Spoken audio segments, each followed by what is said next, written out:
Meu nome é Viviane, sou nutricionista e coordenadora dos cursos do Instituto Racine e hoje estamos aqui para falar sobre o curso intensivo de nutrição esportiva. Vamos responder algumas perguntas, na verdade recebemos quase 600 perguntas, então no nosso tempo aqui fica difícil respondê-las, né? Então responder todas, mas vamos juntar aí os temas de maior interesse, né, do público, tanto de nutricionistas, de educadores físicos, e mostrar o que nós oferecemos aqui no curso. Acho que para começar essa discussão, esse tema, importante diferenciar aí quais são as competências do nutricionista e do educador físico, né, onde inicia o trabalho e onde termina de cada um. O nutricionista é responsável pela avaliação da alimentação, da dieta desse paciente, desse atleta, de quem pratica essa atividade física. Então, vai ajustar a alimentação, seja com a suplementação ou não, mas para otimizar os resultados, prevenir, né, danos do exercício, então, como suprir as necessidades nutricionais. Uma dúvida grande. Quem faz essa parte de avaliação antropométrica é o educador, é a nutricionista. Em academias existe avaliação física que é realizada pelo educador físico. Essa avaliação física envolve não apenas a antropometria, mas outras avaliações de resistência, né? Então, essa parte é do educador físico. Ele vai, em cima dessa avaliação física, prescrever, né? E não só da avaliação física, mas dos objetivos desse paciente, desse atleta, desse praticante, estabelecer qual o melhor exercício, a frequência, a intensidade, qual a modalidade a ser praticada, né? A questão da antropometria é fundamental para ambos profissionais, sendo que pode ser realizada por um ou por outro. O importante é que exista a integração, porque não adianta o nutricionista atender o paciente, faz antropometria e fica lá quietinha, e o educador também. Então, na verdade, precisa existir essa interação entre os dois profissionais, com o objetivo de otimizar o resultado desse paciente, do objetivo, seja para emagrecimento, seja para ganho de massa muscular. Então, acho que isso é fundamental aí para a gente entender e perceber a importância da interação aí profissional. Outra questão, né? Então, sobre a profissão do nutricionista, né? Foram levantadas muitas questões, principalmente com relação à suplementação, se é necessário, não é, o nutricionista pode fazer, e qual a postura do profissional diante dos praticantes, principalmente, né, de exercício, em academias, que insistem em fazer a suplementação. E muitas vezes, se a nutricionista não prescreve, às vezes ele acaba fazendo por conta própria, porque o amigo, o colega, alguém que fez. Então, na verdade, eu acho que assim, a atuação do nutricionista no esporte deve levar em conta a mesma questão que é no consultório para um paciente obeso, para um paciente diabético. Então, na verdade, vai importar aí, nesse momento, como o profissional vai convencer o paciente, independente de qual orientação que ela seja feita ali naquele momento. Quando um atleta ou até esse praticante solicita a suplementação, precisamos avaliar aí qual a real necessidade. Às vezes ele tem uma boa alimentação, a alimentação já supre suas necessidades energéticas, então não há necessidade de suplementação. Como fazer que esse paciente realmente acredite no que você está falando? Mostrando os resultados. Então, como eu posso mostrar os resultados? Através da própria antropometria, que seria, né, as medidas de peso corporal, de dobras cutâneas, de circunferências. Então, mostrar o resultado, principalmente do paciente que quer perder peso ou ganho de massa muscular. Esse é um dado muito importante, porque aí a gente consegue, a cada consulta, avaliar essa modificação. Então, ele ganhou peso, esse peso foi maior de massa magra, massa gorda, o que aconteceu? Então, a antropometria é fundamental. E não simplesmente falar para o paciente, você ganhou 1 quilo, você perdeu 2, mostrar todos esses resultados em gráficos também é muito interessante, porque o paciente acompanha toda a evolução dele, e é uma grande prova que eu falo, isso na prática funciona muito. Outro parâmetro para mostrar o resultado obtido são a própria avaliação bioquímica, né? Então, os exames bioquímicos, para ver, às vezes o paciente já tem um problema renal, tem uma tendência a ter um cálculo renal, será que é interessante eu suplementar e correr esse risco com um exame? Então, assim, a gente tem que mostrar para esse paciente prova concreta. Muitas vezes, analisando a alimentação que o paciente passa, né? Nós costumamos fazer análise da dieta através ou de recordatório, ou de registro de 3 dias. Então, através dessa avaliação dietética, mostrar para esse paciente o cálculo, quanto ele consome de caloria, quanto ele consome de proteína, se isso já é necessário. Muitas vezes eles entram na academia já consumindo proteína, e às vezes o que está faltando é o carboidrato. Então, como fazer essa adequação? E trazer sempre o paciente para tudo que a gente faz. Às vezes o nutricionista pede avaliação dietética, né? Então o paciente faz o registro de 3 dias em casa, que dá trabalho, tudo. Aí ele entrega para o profissional arquiva na ficha. Ele não vê a importância daquilo. Então, mostrar para o paciente os resultados é fazê-lo participar da consulta. Isso eu acho que é fundamental. Então, se não é necessário a suplementação, a gente consegue comprovar para ele através desses resultados. Acho que isso que é importante. O nutricionista na área esportiva pode trabalhar não apenas em academia, né, mas também em clubes, trabalhar diretamente com atletas e sempre pensando em equipe multidisciplinar, né, principalmente com o atleta. A alimentação está muito envolvida com o estado emocional. Se esse atleta, em períodos de competição, sofre muita pressão, tudo, pode interferir na sua alimentação. Então, muitas vezes, nesse momento, o papel do nutricionista aí é fundamental, né, em conjunto com a psicologia, com os outros profissionais que ali estão envolvidos. Então, o campo da nutrição esportiva é muito grande, necessita de muito estudo, muito empenho, mas é maravilhosa aí pela questão dos resultados, né? Então, quando a gente trabalha com o atleta, vê o atleta ganhando medalhas, né? Conquistando todos esses benefícios. Então, é muito interessante, é muito prazeroso para a gente. Bom, essas duas questões eram mais com relação ao profissional, atuação, competências, né? A próxima questão que eu vou falar é sobre a avaliação nutricional. Como deve ser feita, quais os protocolos. Então, isso foi uma questão também muito levantada, né? Então, qual seria o melhor protocolo a seguir, quais as dobras, né, e quais as medidas que a gente poderia utilizar. Com relação à avaliação nutricional, é importante salientar aqui que não é apenas a antropometria. A avaliação nutricional envolve desde a nossa avaliação física, avaliação dietética, avaliação corporal, que seria a antropometria, e avaliação bioquímica. Então, a partir todos esses dados que a gente junta, né, que a gente coleta na consulta, é que vai me dar um diagnóstico nutricional e que vai me levar à melhor conduta nutricional.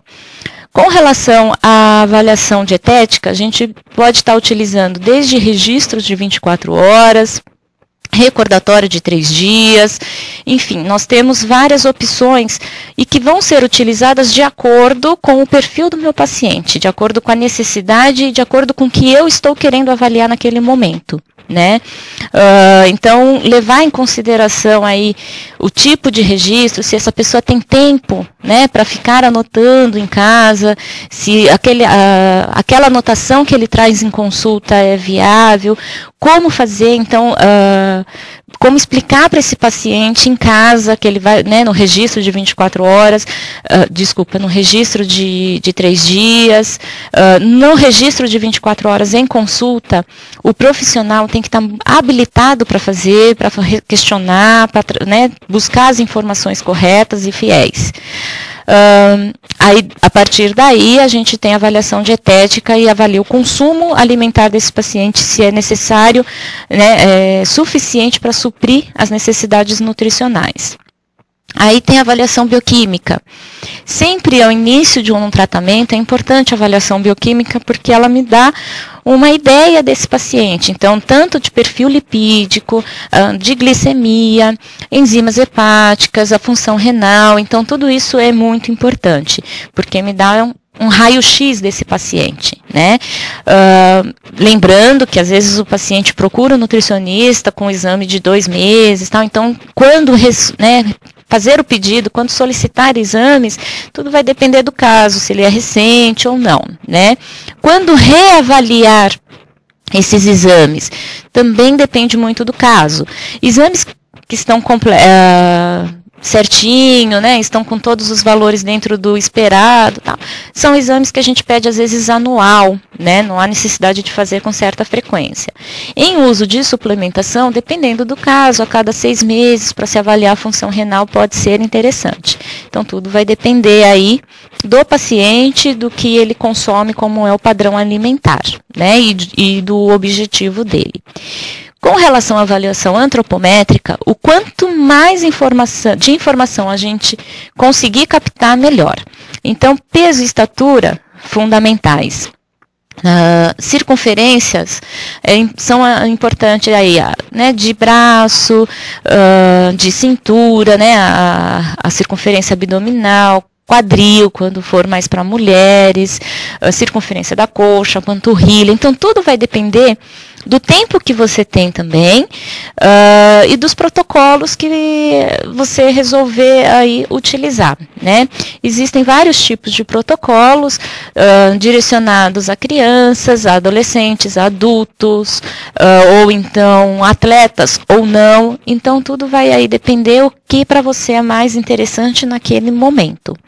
E das dobras cutâneas, existem protocolos de 4 dobras e protocolos até de 7 dobras, que envolvem, né, as principais aí: tríceps, bíceps, escápula, abdominal, ilíaca, coxa. E daí a gente tem ainda alguns protocolos que utilizam panturrilha, que utilizam peitoral, axilar. Então, tudo vai depender de como que o profissional quer trabalhar.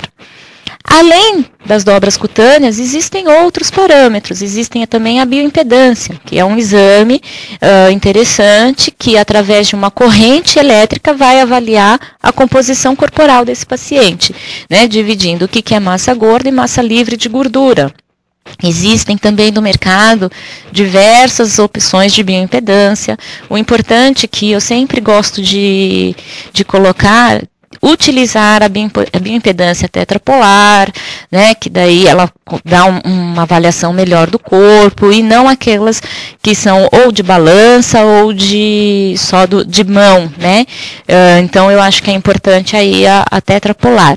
Não tem condição da bioimpedância, as dobras cutâneas dão para a gente assim, informações preciosas também. E através dessas dobras que eu acho que a gente consegue muito provar para o paciente o resultado do tratamento. Tá? Então, com relação aos protocolos, o que mais a gente se utiliza aí hoje em dia para atleta, né, com objetivo aí na nutrição esportiva, normalmente são de 7 dobras.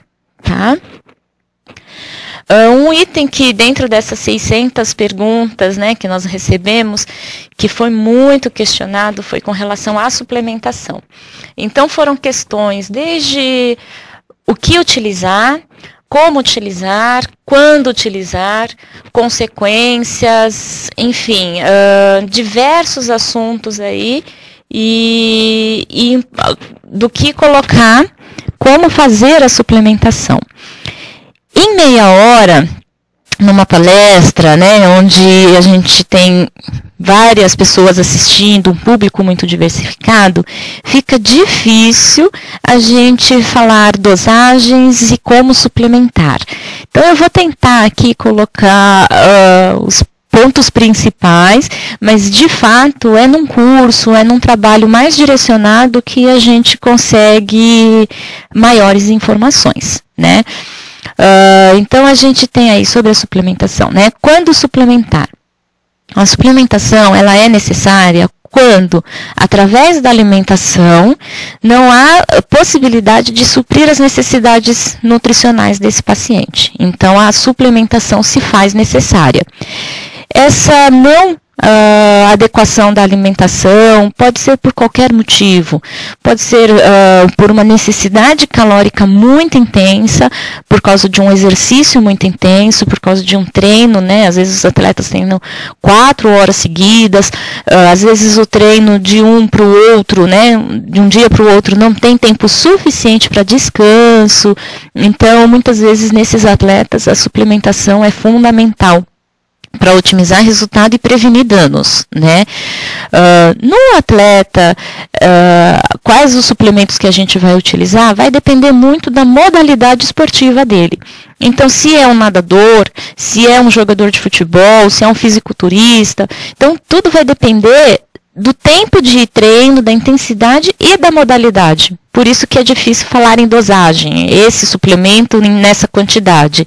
Não existe um valor fechado para isso, né? E tudo vai depender também de quanto ele consome. Então, o que ele consome pela alimentação, eu vejo quanto que a mais é necessário para suprir essa necessidade, é aí que entra a suplementação. Tá? Então fica difícil de passar um valor fixo. No praticante de academia, com ganho de massa muscular, é a mesma coisa. Porém, a avaliação da necessidade de suplementação deve ser feita com muito critério. Então, com toda aquela parte que nós já falamos de avaliação nutricional, com todos aqueles dados, então desde a alimentação, exame bioquímico e necessidade, aí sim a gente entra com a suplementação. É muito comum de nutricionista que atende em academia, quando o paciente chega, ele já faz uso da suplementação. E também é muito comum que ele chega e fala, olha, eu já estou há 3 meses na academia, já tomo todos esses suplementos, às vezes abre todos os suplementos na nossa frente, né, na consulta, e eu não vi resultado nenhum. Por que será que ele não viu resultado nenhum? Por quê? Pode estar tomando suplemento errado, suplemento que não é necessário, e dosagem errada. E às vezes que a alimentação sozinha já faria o seu papel. Então muitas vezes a gente sobrecarrega a saúde, sobrecarrega a rim sem a necessidade. E ele não vê resultado. Por que isso acontece? Às vezes o paciente se preocupa muito com a proteína. Então, hoje em academia é muito comum o consumo de whey protein. E o whey protein está sendo utilizado não apenas para ganhar massa muscular, mas hoje em dia até sendo utilizado para redução de peso. Quem quer emagrecer já está tomando whey protein.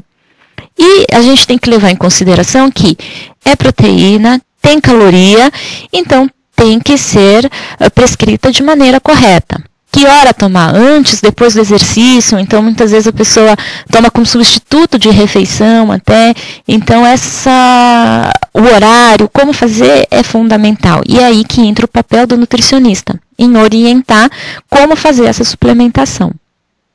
Quais as consequências de uma suplementação inadequada? O excesso de proteína pode até sobrecarregar rim, o funcionamento, que é ele que vai fazer toda a parte de metabolização, tá? Tem pesquisas mostrando que isso pode não acontecer, mas é muito individual. Então, se a gente já pega um paciente que já tem uma tendência a cálculo renal, um paciente que já é diabético, então tem um risco maior, né, em consequência aí de uma diabetes maltratada, né, de uma diabetes que não é bem acompanhada, vir como consequência uma complicação, um problema renal, então tudo isso a gente tem que levar em consideração, né? Então, a suplementação é até muito engraçado que às vezes o paciente está lá na academia e fala, não vou procurar nutricionista, que nutricionista não passa suplemento, só quer da comida, né? Mas é que às vezes realmente não é necessário. Como uma questão que se levantou muito aí também era assim, como que o nutricionista, então, qual a postura? Passa suplemento para segurar aquele paciente na sua consulta? Eu sou contra. Eu acho que nós nutricionistas podemos segurar o nosso paciente com os resultados. Se ele vê um resultado, se ele entende a importância do acompanhamento nutricional, com o suplemento ou sem a suplementação, ele vai estar com você em acompanhamento. Agora, se de fato ele não percebe resultado, ele não vê o porquê está passando ali, que ele acha que sozinho pode fazer, realmente ele vai abandonar e vai fazer sozinho. Por quê? Porque no Brasil, qualquer um pode ir numa loja e comprar suplemento. Então, a gente tem um grande problema aqui, que a suplementação não é necessária a receita, muitas vezes aí nem o registro, né, do Ministério da Saúde. Então, aí que eu acho que entra mais ainda o papel do nutricionista, porque já que ele vai tomar suplemento, qual que seria o melhor para ele tomar, então? Para que ele não corra risco, né? Então, acho que isso é fundamental aí no papel do profissional, tá? Como eu acompanho se essa suplementação que está sendo feita está correta, ou até mesmo como que eu faço esse acompanhamento nutricional para ver se há necessidade de entrar uma suplementação aí. Através de toda a parte da avaliação nutricional, como dito anteriormente. Então, é a avaliação nutricional que passa para a gente um diagnóstico, e através dela que a gente faz a melhor conduta. Então, eu atendo um paciente hoje, faço toda a avaliação nutricional, faço a minha conduta, com ou sem prescrição. Vou reavaliar esse paciente daqui 1 mês, daqui 2 meses, eu faço novamente toda essa coleta de dados da alimentação, da antropometria, e avalio a necessidade ou não de introduzir, de cessar essa suplementação, enfim, de fazer toda essa conduta. Então, a conduta sempre vai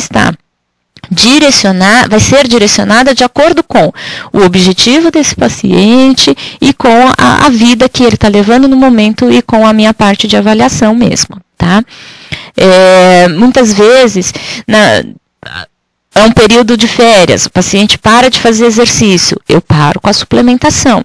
Então, também ficar claro que muitas vezes a suplementação só se faz necessária nos dias de treino, no momento em que ele treina. Ele tira férias, ele não há necessidade de, às vezes, suplementar. Por quê? Porque o ritmo de exercício vai diminuir e muitas vezes ele engorda até se ele continuar com uma quantidade a mais de calorias. Então, a gente precisa sempre ir adequando também de acordo com o momento que o paciente está, que o paciente passa para a gente, tá?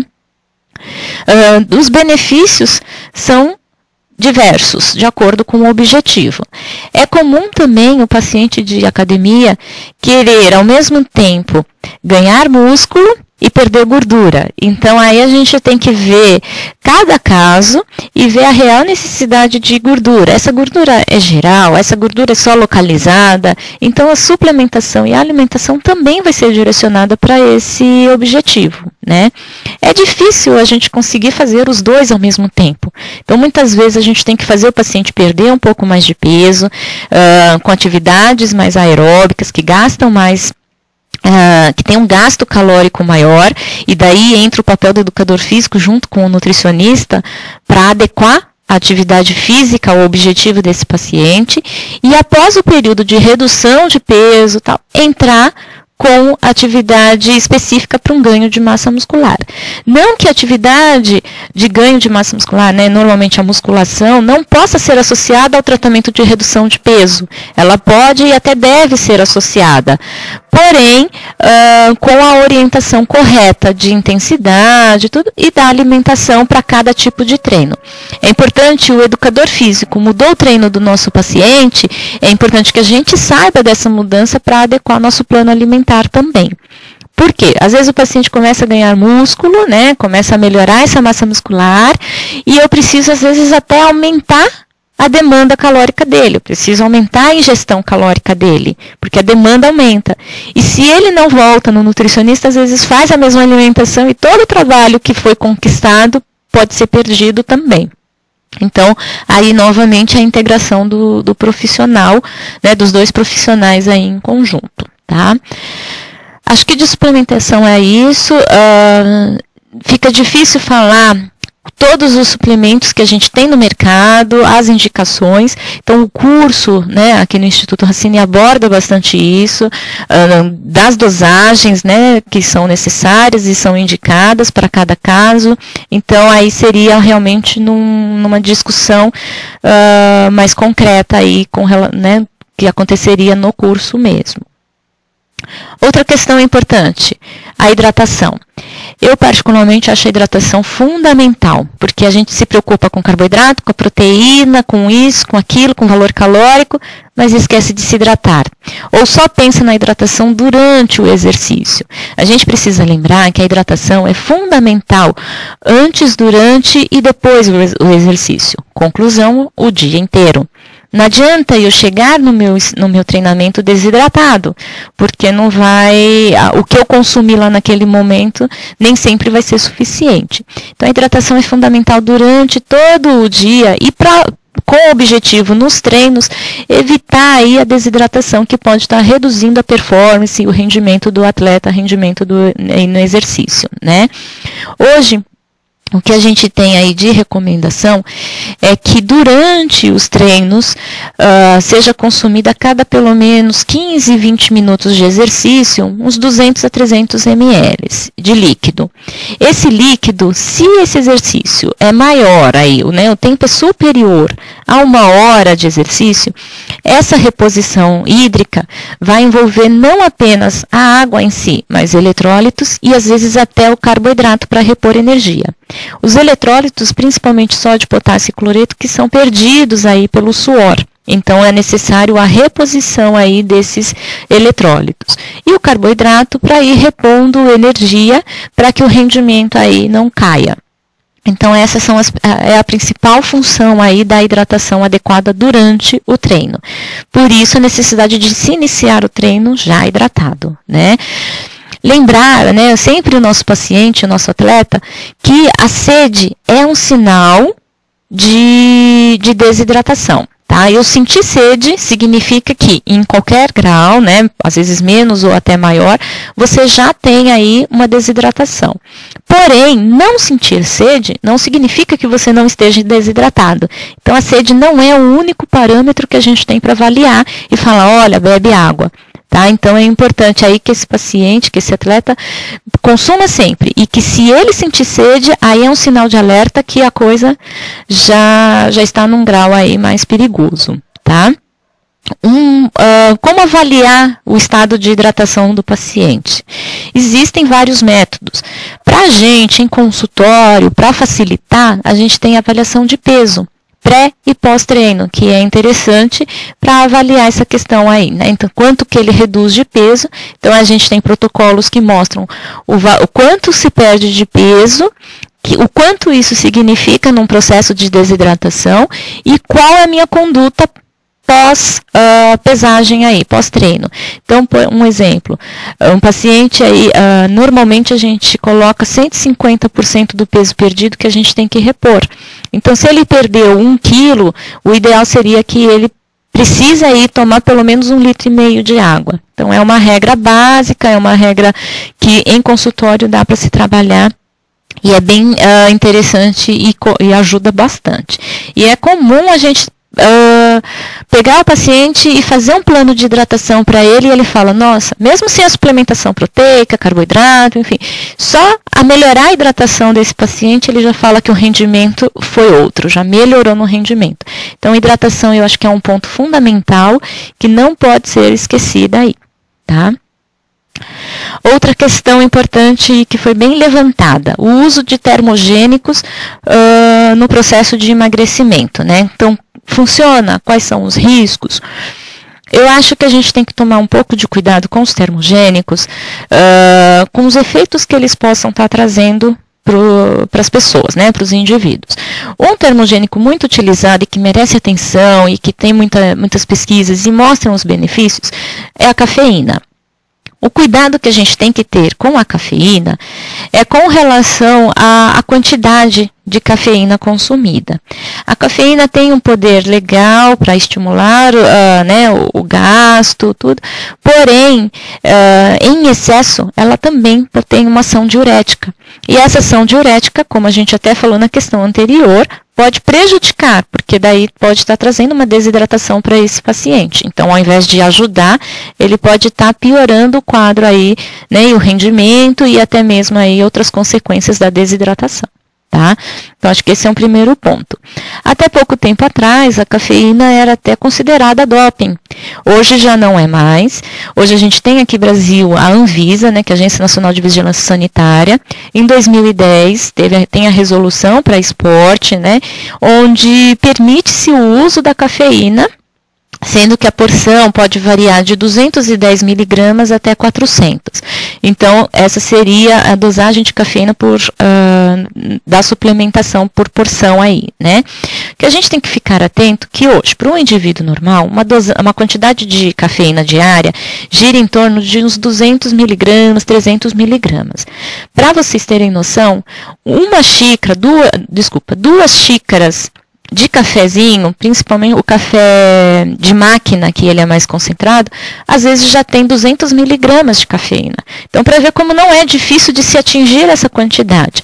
Então, qual é a minha preocupação? Um paciente que, além de tomar a suplementação termogênica cafeína, faz o consumo de outros produtos, né, o café, refrigerantes que à base de cola, que já tem a cafeína também. Então, será que ele não está consumindo em excesso? Será que isso não vai trazer riscos para esse paciente durante o exercício? Então, isso me preocupa bastante. Outra questão que eu me preocupo com os termogênicos, quais as substâncias que vai estar sendo utilizada? Tem muitos termogênicos que contêm lá dentro efedrina, tribulus terrestres, que são substâncias perigosas, são substâncias que até é considerada doping, tribulus é até proibida, e que traz consequências pesadas aí, né, problemas de coração, tudo que a gente tem que controlar e considerar um risco importante. Então, eu fico sempre muito atenta com esse paciente. Um outro problema aí desses termogênicos, às vezes a própria cafeína, como ela é estimulante, o praticante até de academia, o que ele treinava antes 1 hora, quando ele vê ele está 2 horas na academia, ele fala, caramba, eu estou com um pique bacana, e fica lá 2, 3 horas na academia, porém, qual que é o perigo aí? Vai lesionar. Será que eu não estou cansando demais esse músculo, né? Fadigando, essa desidratação? Então, eu acho que essa mascarada que a cafeína dá justamente aí pela disposição que faz com que o atleta, né, ou que o praticante fique lá treinando muito, é complicado com os riscos que esse excesso de exercício pode estar trazendo. Então, sempre muita atenção nos termogênicos. Eu acho que existem alimentos capazes aí, que são considerados termogênicos e que a gente pode estar utilizando na alimentação. Eu acho que a suplementação de termogênico deve ser feita com muita, muita, muita cautela. Outra questão importante nas questões, né, enviadas foi com relação à alimentação ideal antes e depois do treino. Também entra a palavra. Tudo vai depender do treino, intensidade, horário do treino, modalidade. Então, se esse atleta, né, ele está treinando 1 hora antes do treino, 3 horas antes, então vai depender de toda a rotina dele. E eu acho que deve envolver também não só a rotina, mas o hábito e preferência alimentar desse paciente, para que seja otimizado e ele consiga seguir. Então, a gente tem que pensar, se for uma refeição principal, então, por exemplo, um café da manhã, almoço, jantar, muitas vezes a gente pede aí pelo menos umas 2, 3 horas para se iniciar o treino. Então, não fazer uma refeição principal e logo em seguida já ir treinar.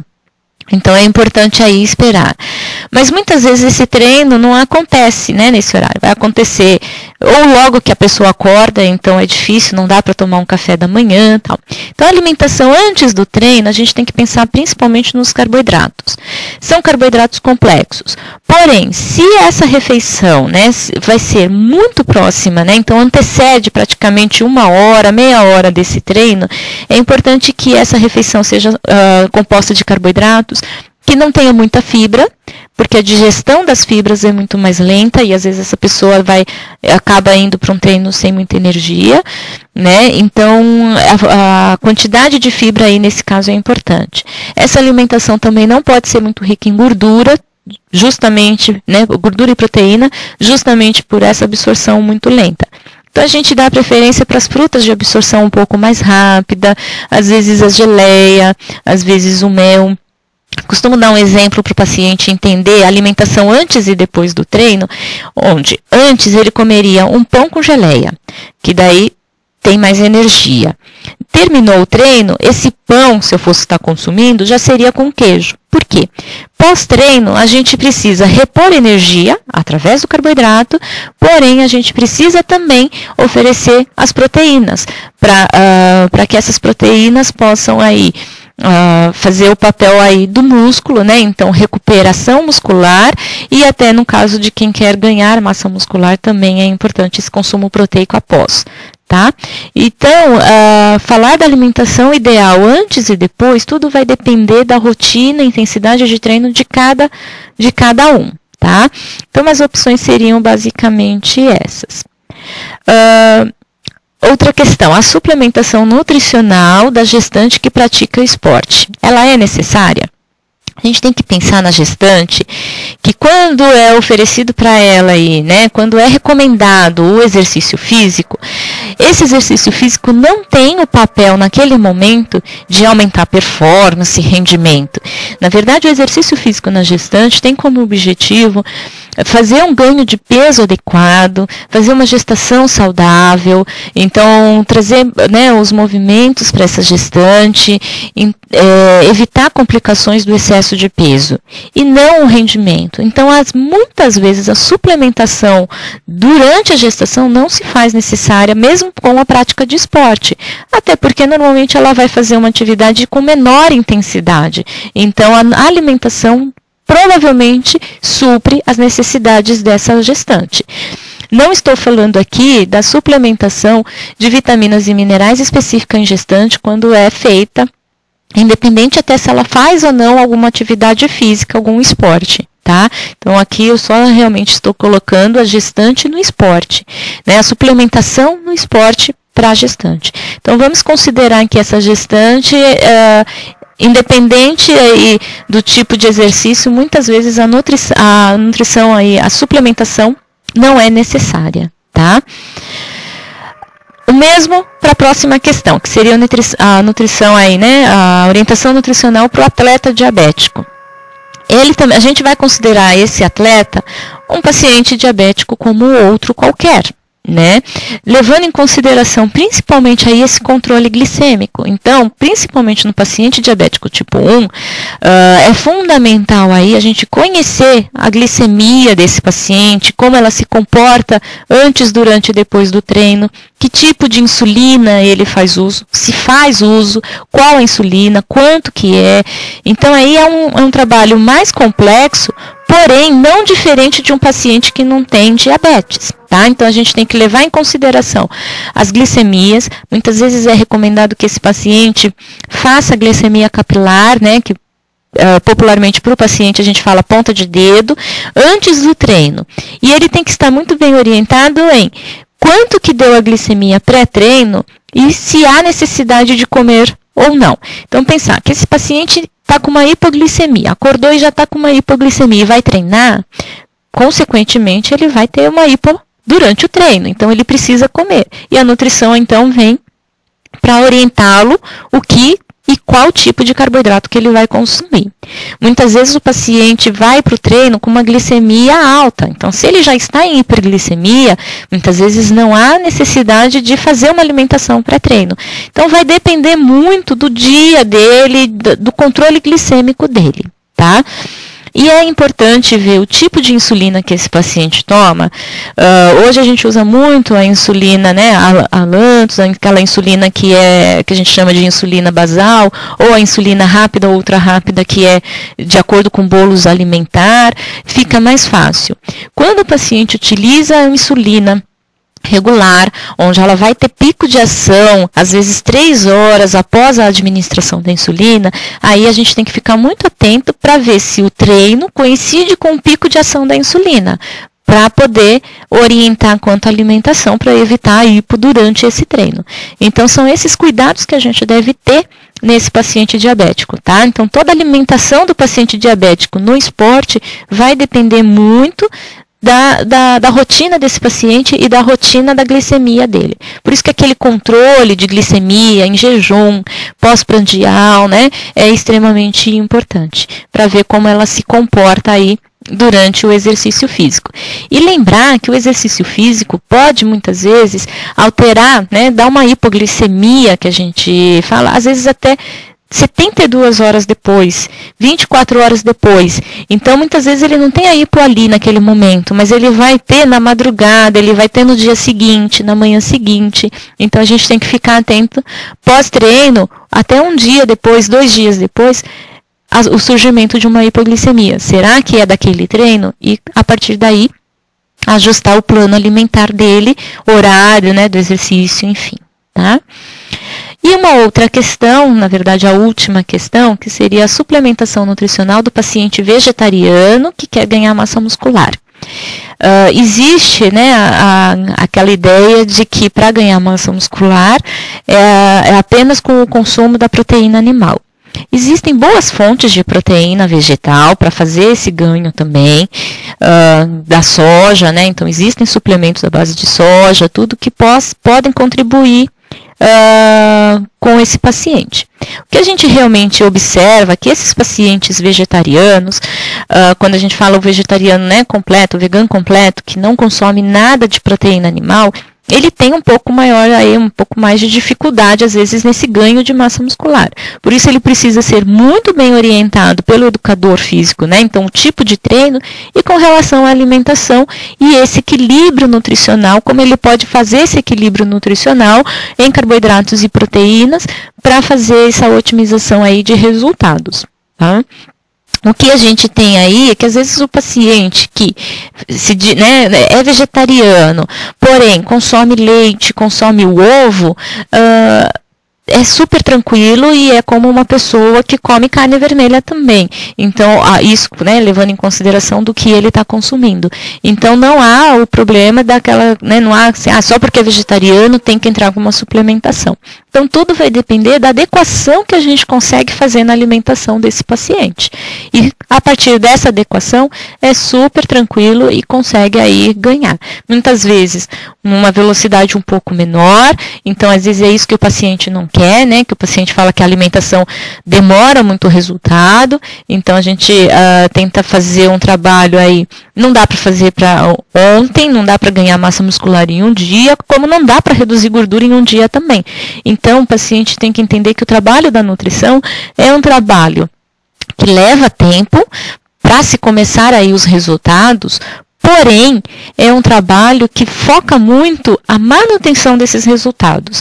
Porque, teoricamente, perder peso é fácil. A gente tem a mídia aí que fala o que engorda, todo mundo sabe o que engorda, né? O que não é legal, que não faz bem à saúde. Mas como utilizar isso no nosso dia a dia para conseguir manter? Será que se eu cortar tudo isso de uma vez, eu vou conseguir? Será que se eu seguir um plano alimentar restrito, em um mês eu vou conseguir? Eu posso conseguir, mas será que eu vou conseguir manter depois? Então, a gente foca muito na prevenção e na manutenção. E, consequentemente, o objetivo que o paciente espera o resultado vai ser atingido, né? E a manutenção aí que é fundamental. Porque agora fica teoricamente fácil porque eu me proponho a fazer.